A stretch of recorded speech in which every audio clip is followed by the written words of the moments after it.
Ինչ խղճով եք եկել ազգային ժողով։ Ընդդիմադիրները ոչ միայն հարցեր, այլև մեղադրանքներ են ուղղում գլխավոր դատախազին։ Դուք ստով, կեղծիքով մոլորեցրել եք բոլոր падգամավորներին եւ կալանքի եք տարել մեր գործընկեր Սարգսյան Արտուրին։ Սուտ փաստեր եք հրապարակել։ Դուք հիմա ասում եք, որ ես մոտավորապես նույն ոճով պատասխանեմ ձեզ,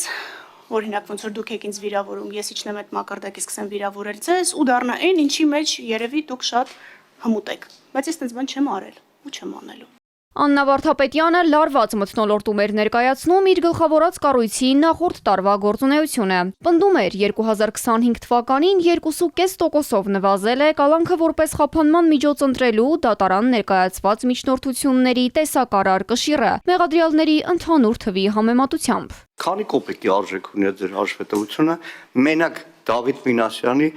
կալանավորման ու խոշտանգման, կրկնում եմ, խոշտանգման, որտեղ բացառիկ դեպքերից մեկն է, որ նույնիսկ ծնողների տեսակցության թույլտվություն չկար։ Առողջական խնդիրներ ունեցող 18-ամյա երիտասարդին Փաշինյանի թիկնապահի հասցրած հարվածի տեսանյութն առհասարակ փորձաքննության ենթարկվել է, հետաքրքրվեցին ընդդիմադիրները։ Ծաղկազարդի օրը եկեղեցում երիտասարդ Դավիթին հարվածած պետական պահպանության ծառայության աշխատակիցը արդյոք հարցաքննվել է եւ բացատրել է ինչու էր հարվածում, ինչ էր անում երիտասարդը այդ պահին, որն է ռիսկը։ Ի պատասխան գլխավոր դատախազը падգամավորներին մեղադրեց գործին լավ տեղեկացված չլինելու համար։ Լավ է, որ ձեր սիրտը անչափահասի համար ցավում է, բայց գիտեք հիմա գործը որտեղ է, որ փուլում է, խափանման միջոցի վերաբերյալ որոշում երբ է կայացվել, թե էլ հետաքրքիր չի։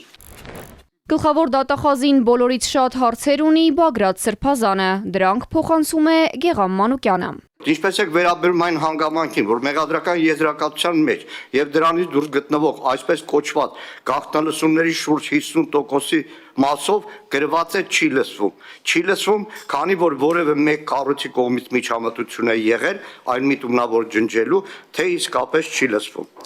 Ինչին է վերաբերում հանրայդ 2 հոգու գյուլելու եւ 15 հոգու բան դնելու այդքան չարչարկած արտահայտությունը, արդյոք այն առնչություն ունի ձեր բնութագրած ահաբեկչության հետ։ Եթե այս անգամ եւս հատուկ եւ ուղիղ բացատրություն չտրվի գլխավոր դատախազի հետո նաեւ քննչական կոմիտեի ղեկավարի կողմից, ապա վերստենք կհաստատենք, որ դուք պարզապես կեղծիք գործած զրպարտիչ հանցագործներ եք։ Վարդապետյանի խոսքով կյանքը ցույց է տալիս, որ մեղադրյալները երբեմն չեն ուզում, որ գործը հասնի դատաքննության, չեն ուզում, որ ապացույցները դատարանում հետազոտվեն։ Ասում է, թող անիմաստ միջնորդություններ չներկայացնեն։ Բոլոր միջնորդությունները, որոնք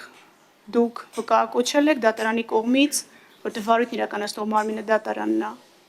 որոշումներ կայացվել են, մերժվել են, ինձնից լավ գիտեք, եւ որևէ մեղադրյալի հարցադրում ես չեմ պատկերացնում, որ ազգային ժողովում պիտի քննարկվի։ Մեղադրյալի հարցադրումները քննարկվում են դատաքննության ընթացքում։ Ասում եմ, բան ունեք ասելու, գնացեք ստորագրեք ցուցմունք տալու համար քրեական պատասխանատվության տեղեկացման մասին ու ասեք այդ ամեն ինչը գրավոր որպես վկա։ Ո՞վ է ձեզ խանգարում։ Ոչ մեկ։ Ընդդիմության համար խնդրահարույց է նաև այն, որ մի քանի տասնյակ քրեական գործերով հոգևորականներին հանկարծ հիշում եւ անհապաղ հարցաքննության են հրավիրում, հատկապես պատարագի օրերին։ Անհեթեթությունը հասավ այն աստիճանի, որ Արագածոտնի մարզում քննիչը ամբողջ թեմի 21 քահանաներին ժամը 11-ին, Կիրակի ուղիղ ժամը 11-ին հրավիրեց հարցաքննության 21 քահանաների, նշում եմ այդ պահին, երբ որ պետք էր ուղղակի բեմադրել զուգահեռ մեկ այլ, այսպես ասած, իշխանական պատարագ։ Ես չգիտեմ դուք ինչի եք փնտրում այդտեղ ինչ որ զուգադիպություններ, յուրաքանչյուր վարույթով իրականացվում է ըստ անհրաժեշտության։ Եվ մենք նպատակադրված ենք այս վարույթները ավարտել հնարավոր սեղմ ժամկետներում, որպեսզի այն նմանատիպ մեկնաբանություններ չլինեն, որ ձգձգում են, որ արհեստական օրակարգեր են առաջ տանում։ Մտավախություն չունեք, որ կդատապարտվեք, այս ու մի քանի այլ հարցեր գլխավոր դատախազին տվեցին լրագրողները, ապարդյուն։ Վարդապետյանը թիկնապահների ուղեկցությամբ հեռացավ, չպատասխանելով որևէ հարցի։ Մարիա Հակոբյան, Էպիկենտրոն։